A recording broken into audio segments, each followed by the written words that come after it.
Nidadavolu MLA Andhra Pradesh రాష్ట్ర మంత్రి కందుల దుర్గేష్ గారి రాజకీయ చతురత మరొకసారి బయటపడింది. ఆయన నేతృత్వంలో నిడదవోలు మున్సిపాలిటీ జనసేన పార్టీ ఖాతాలో పడింది. ఆంధ్రప్రదేశ్ రాష్ట్రంలో జనసేన పార్టీ ఖాతాలో పడినటువంటి మొట్టమొదటి మున్సిపాలిటీ నిడదవోలు. ఈ నిడదవోలు మున్సిపాలిటీలో మొత్తం 27 మంది కౌన్సిలర్లు ఉన్నారు. ఆ 27 మంది కౌన్సిలర్లకు సంబంధించి గత స్థానిక సంస్థల ఎన్నికల్లో ఒకరు తెలుగుదేశం పార్టీ నుంచి విజయం సాధిస్తే మిగతా 26 మంది వైఎస్ఆర్ కాంగ్రెస్ పార్టీ నుంచి విజయం సాధించారు. అయితే ఇప్పుడు ప్రభుత్వం మారిన తర్వాత, కూటమి ప్రభుత్వం అధికారంలోకి వచ్చిన తర్వాత 2 రోజుల క్రితం జరిగినటువంటి అవిశ్వాస తీర్మానంలో నిడదవోలు మున్సిపాలిటీలో 13 మంది వైఎస్ఆర్ కాంగ్రెస్ పార్టీకి చెందినటువంటి కౌన్సిలర్లు జనసేన పార్టీకి మద్దతు తెలిపారు. జనసేన పార్టీ తీర్థం పుచ్చుకున్నారు. అయితే తెలుగుదేశం పార్టీతో కలిపి 14 మంది, అదేవిధంగా ఎమ్మెల్యేకి ఒక ఓటు ఉంటుంది కాబట్టి కందుల దుర్గేష్ గారితో కలిపి మొత్తం 15 మంది, అంటే 27కి సంబంధించి కౌన్సిల్లో 15 మందికి చేరింది జనసేన పార్టీ బలం నిడదవోలు మున్సిపాలిటీలో. సో కాబట్టి ఇక నిడదవోలు మున్సిపాలిటీ జనసేన పార్టీ ఖాతాలో పడింది. ఆంధ్రప్రదేశ్ రాష్ట్రంలో మొట్టమొదట మున్సిపాలిటీ కైవసం చేసుకుంది జనసేన పార్టీ. సో ఇది ఖచ్చితంగా కందుల దుర్గేష్ గారి రాజకీయ చతురత అని చెప్పుకోవాలి. ఎందుకంటే తను మొదటి నుంచి కూడా రాజమండ్రి పట్టణం, రాజమండ్రి రూరల్ నియోజకవర్గంలో పట్టున్నటువంటి నేత. గతంలో ఆయన కాంగ్రెస్ పార్టీలో ఎమ్మెల్సీగా పనిచేశారు. ఆ తర్వాత 2019 ఎన్నికల్లో మరి రాజమండ్రి రూరల్ నుంచి జనసేన పార్టీ అభ్యర్థిగా పోటీకి దిగి దాదాపు 45,000 ఓట్లు సాధించినటువంటి నేత కందుల దుర్గేష్ గారు. అలాంటి కందుల దుర్గేష్ గారు రాజకీయంగా ఆయనకు సౌమ్యుడిగా ఒక పేరు ఉంది ఆయనకి. సో ఆయన రాజమండ్రి రూరల్ నుంచి 2024 ఎన్నికల సమయానికి రాజమండ్రి రూరల్ టికెట్ ఆశించిన నేపథ్యంలో అంతకుముందే చంద్రబాబు నాయుడు గారు సిట్టింగులకు సీట్ ఇస్తానని చెప్పేసి ప్రకటించినటువంటి ఆ నేపథ్యం ఏదైతే ఉందో ఆ నేపథ్యంలోనే గోరెంట్ల బుచ్చయ్య చౌదరి గారు అప్పటికే సిట్టింగ్ ఎమ్మెల్యే, 2019లో టీడీపీ నుంచి గెలిచిన 23 మంది ఎమ్మెల్యేల్లో గోరెంట్ల బుచ్చయ్య చౌదరి గారు ఒకరు కాబట్టి ఖచ్చితంగా ఆయనకి సీటు తప్పక ఇవ్వాల్సినటువంటి పరిస్థితి వచ్చింది. సో అలాంటి తరుణంలో రాజమండ్రి రూరల్ టికెట్ని కందుల దుర్గేష్ గారు వదులుకున్నారు. కందుల దుర్గేష్ గారిని తీసుకెళ్లి నిడదవోలు నియోజకవర్గానికి కూటమి అభ్యర్థిగా జనసేన పార్టీ తరపు నుంచి కూటమి పార్టీలు ఆయన్ని పోటీకి దింపాయి. జనసేన పార్టీ అధినేత అండదండలతోటి నిడదవోలు నియోజకవర్గంలో ఆయన ఎమ్మెల్యేగా పోటీ చేశారు. అదేవిధంగా అక్కడ ఉన్నటువంటి మాజీ ఎమ్మెల్యే బూరుగు శేషారావు గారు అప్పటికి ఆయన 2 సార్లు అక్కడ తెలుగుదేశం పార్టీ నుంచి ఎమ్మెల్యేగా పనిచేస్తున్నారు. సో ఆయన కూడా పెద్ద ఎత్తున కందుల దుర్గేష్ గారిని స్వాగతించారు.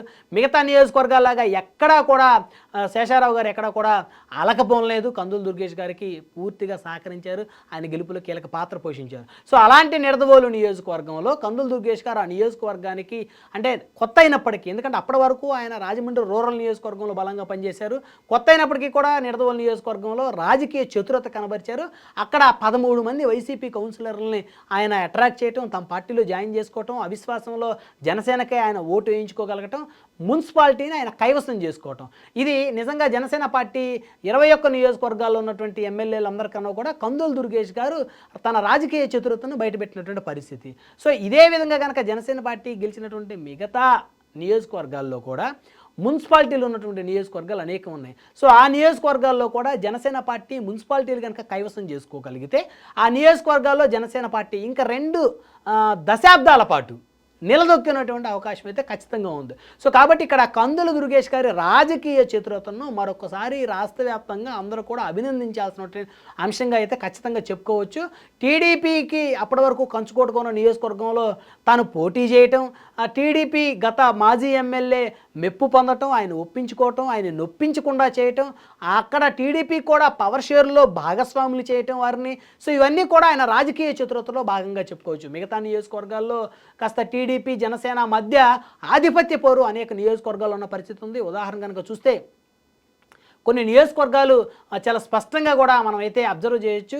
బహిరంగంగానే తెలుగుదేశం పార్టీకి చెందినటువంటి కార్యకర్తలు, మాజీ ఎమ్మెల్యేలు జనసేన పార్టీ ఎమ్మెల్యేల మీద బహిరంగంగానే విమర్శలు చేసినటువంటి నియోజకవర్గాలు కొన్ని నియోజకవర్గాలు ఉన్నాయి. కానీ ఇక్కడ నిడదవోలు నియోజకవర్గంలో ఆ నియోజకవర్గం మొదటి నుంచి కూడా జనసేన పార్టీ పెద్ద ఆశలు పెట్టుకున్న నియోజకవర్గం కాకపోయినప్పటికీ కూడా అక్కడ కందుల దుర్గేష్ గారు తన రాజకీయ చతురతతోటి వ్యవహరించి ఆ నిడదవోలు యొక్క మున్సిపాలిటీని కైవసం చేసుకోవడం అంటే ఇది ఖచ్చితంగా ఆయనకి పార్టీలో ఆయన యొక్క పట్టుని నిలుపుకోవటం, నియోజకవర్గంలో పట్టు సాధించడం ఏదైతే ఉందో ఖచ్చితంగా ఆయన్ని అప్రిషియేట్ చేయాల్సినటువంటి అంశంగా అయితే ఖచ్చితంగా చెప్పొచ్చు.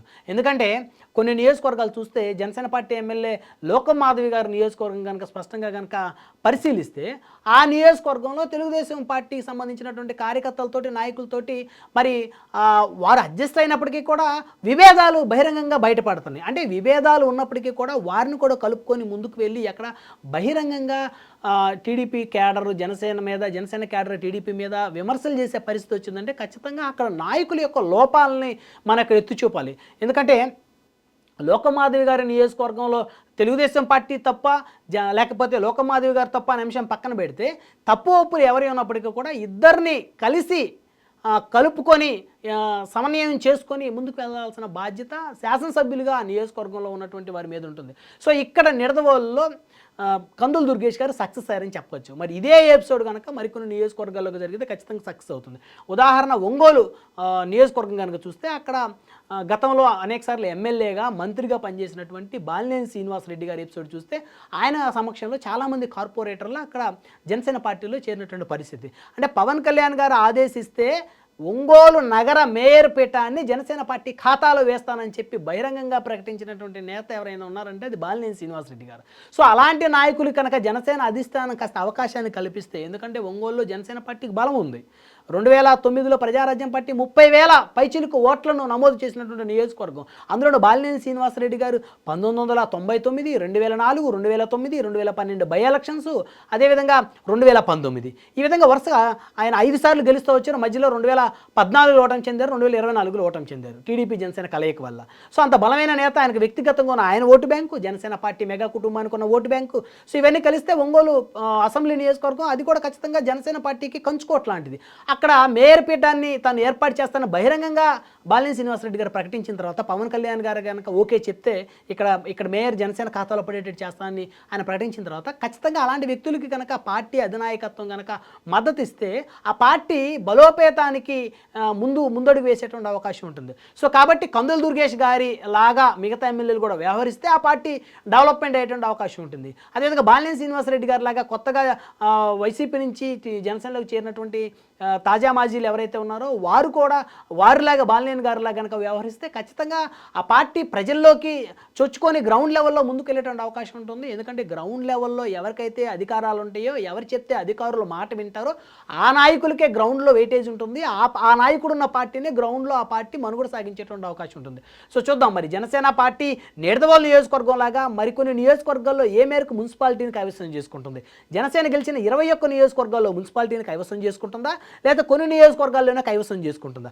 ఒకవేళ కొన్ని నియోజకవర్గాల్లోనే జనసేన పార్టీ కైవసం చేసుకున్న మున్సిపాలిటీలు, మిగతా మున్సిపాలిటీలు అదేవిధంగా మేయర్ స్థానాలు ఏవైతే ఉన్నాయో టీడీపీ కైవసం చేసుకుంటే టీడీపీ గెలిచినటువంటి రిమైనింగ్ నియోజకవర్గాల్లో మరి జనసేన పార్టీకి అక్కడ బలోపేతం అవడానికి, స్థానిక సంస్థల్లో వారు మున్సిపాలిటీలని మేయర్ పీఠాలను వారు కైవసం చేసుకోవడానికి ఆ పార్టీ ఏ మేరకు వెసులుబాటు కల్పిస్తుంది, ఆ పార్టీ అధినాయకత్వం జనసేన అధినాయకత్వం మధ్య ఏ విధమైనటువంటి సత్సంబంధాలు మెరుగుపడి ముందుకు వెళ్తాయో వేచి చూడాల్సినటువంటి అవసరం ఉంది.